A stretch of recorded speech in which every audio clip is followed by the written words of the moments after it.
بسم اللہ الرحمن الرحیم۔ آئیے اس کی دلیل ہم دیکھتے ہیں۔ نبی اکرم صلی اللہ علیہ وسلم، بخاری کی روایت ہے اور جو ہے جابر رضی اللہ عنہ اس حدیث کے راوی وہ کہتے اور فرماتے ہیں رسول اکرم صلی اللہ علیہ وسلم ہمیں تمام کاموں میں استخارہ کی تعلیم دیتے تھے۔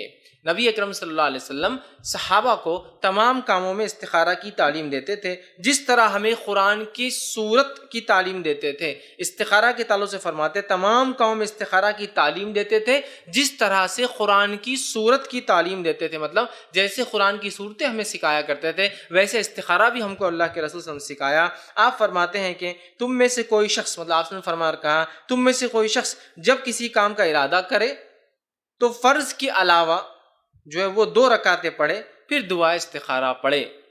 تم میں سے جب کوئی شخص کام کا ارادہ کرے، آپ نے فرمایا تو 2 رکعت نماز پڑھے فرض کے علاوہ اور اس کے بعد دعا کرے۔ اور اس طریقے کو، اس دعا کو اور استخارہ کو نبی اکرم صلی اللہ علیہ وسلم صحابہ کو ویسے سکھاتے جیسے نماز کی صورتیں سکھاتے تھے، مطلب صورتوں کو سکھایا کرتے۔ قرآن کو جیسا آپ سکھاتے تھے ویسے ہی صحابہ کو بٹھا کر آپ نے استخارہ بھی سکھایا۔ حالانکہ استخارہ اتنا واضح ہے اور اتنا آسان ہے، آگئی بات حدیث میں واضح ہے، نماز 2 رکعت فرض کے علاوہ پڑھے اور دعا کرے، یہ ہے استخارہ کا طریقہ، بس اتنا ہی۔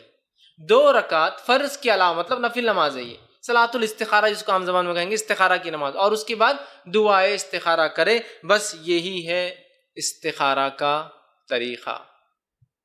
اتنا ہی آسان ہے استخارہ، بس اتنا آسان ہے۔ لیکن آج اتنا پیچیدہ بنا کر پیش کیا جا رہا ہے اور ایسے عجیب و غریب ڈھنگ سے امت مسلمہ کا مال اور ان کے عقیدے کو لوٹا جا رہا ہے جیسی کوئی انتہا نہیں۔ 2 رکعت فرض کے علاوہ پڑھے اور دعائے استخارہ کرے۔ آپ کو کوئی دعا استخارہ مجھے یاد نہ ہو، مجھے نہ پتا ہو، تو میں ہمیشہ کہتا ہوں حسن المسلم نامی کتاب ہے دعاؤں کی، صحیح اور ثابت شدہ دعائیں لے لے، دعا استخارہ کا چیپٹر کھولی، یاد کر لیجیے۔ نفل نماز کس کو نہیں آتی 2 رکعت؟ کوئی ایسا آدمی کہے مجھے نماز بھی نہیں آتی، آسان ہے، اور دعا استخارہ پڑھنا ہے اس نماز کے بعد، ختم۔ اتنا ہی طریقہ ہے استخارہ کا، یاد رکھیے، ٹھیک ہے؟ اتنا ہی طریقہ ہے اور استخارہ کرنا اتنا ہی آسان ہے جو آپ صلی اللہ علیہ وسلم نے جو ہے صحابہ کو جو ہے سکھایا تھا۔ تو استخارہ کا طریقہ کیا ہے؟ 2 رکعت نماز فرض سے ہٹ کر پڑھیے، اس کے بعد دعا استخارہ پڑھیے۔ دعا استخارہ جو ہے یاد کر لیجئے، کہاں ملنا ہے، کہاں ملیں گی؟ تو سب سے بہترین جو ہے آپ کو دعا استخارہ حسن المسلم نامی کتاب ہے، وہاں ملیں گی۔ اور دعا استخارہ صرف ایک دعا ہے، دعا استخارہ صرف ایک دعا ہے، اس سے ہٹ کر وہ دعا نہیں ہے۔ کیوں نہیں ہے؟ اس لیے کہ صلاۃ الاستخارہ کے بعد جو دعا ہے اس کے الفاظ نبی اکرم صلی اللہ علیہ وسلم صحابہ کو سکھائے ہیں، اس سے ہٹ کے ہمیں نہیں پڑھنا ہے۔ کیوں نہیں پڑھنا ہے؟ اس لیے کہ آپ صلی اللہ علیہ وسلم دعا استخارہ ایسے سکھاتے تھے جیسے صورتیں سکھاتے تھے، ہے نا؟ اب کوئی منمانا ایجاد کر لے استخارہ کی، یہ دعا پڑھ لو تو فلاں گا، وہ دعا بالکل نہیں چلیں گا۔ دعا استخارہ ایک مخصوص دعا ہے، لہٰذا آپ وہی دعا کیجئے دعا استخارہ کی، آپ وہی دعا کیجئے۔ انشاءاللہ جو لوگ نیٹ پر اس کو دیکھیں گے وہاں دعا بھی ڈسپلے میں آ جائیں گی تو وہ وہاں سے دیکھ سکتے ہیں، ٹھیک۔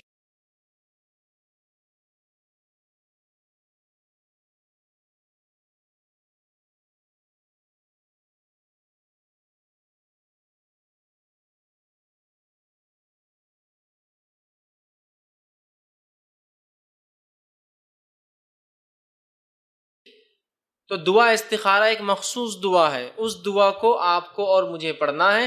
2 رکعت نفل جس کو صلاۃ الاستخارہ کہہ لیجئے، وہ نماز جو استخارہ کے لیے انسان کرتا ہے، 2 رکعت پڑھنا ہے اور اپنی دعا اور حاجت اسی دعا کے اندر رکھنا ہے۔ اس دعا کے اندر عربی متن میں ایک بریکٹ آئیں گا اور وہاں آپ کو اپنا مسئلہ رکھنا ہے اور پھر آگے کا پڑھنا ہے۔ آدھی دعا ہوں گی، پھر ایک بریکٹ میں اپنا مسئلہ جو بھی ہے، اگر آپ کو عربی نہیں آتی تو اپنی زبان میں اس مسئلے کو رکھیے اور باقی دعا کو آپ مکمل کریں۔ پھر سمجھ رہے ہیں بات کو؟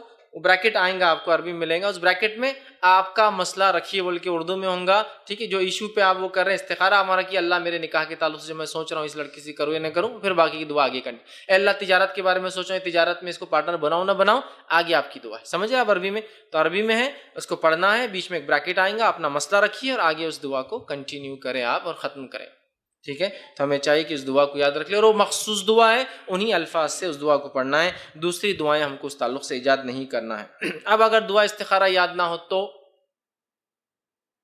دعا استخارہ جس شخص کو یاد نہ ہو تو وہ دیکھ کر پڑھے، سمجھ رہا، دیکھ کر پڑھے، دیکھ کر بھی نہیں پڑھ سکتا ہے تو کسی سے پڑھوائے اور پھر خود لفظ کو دہرائے۔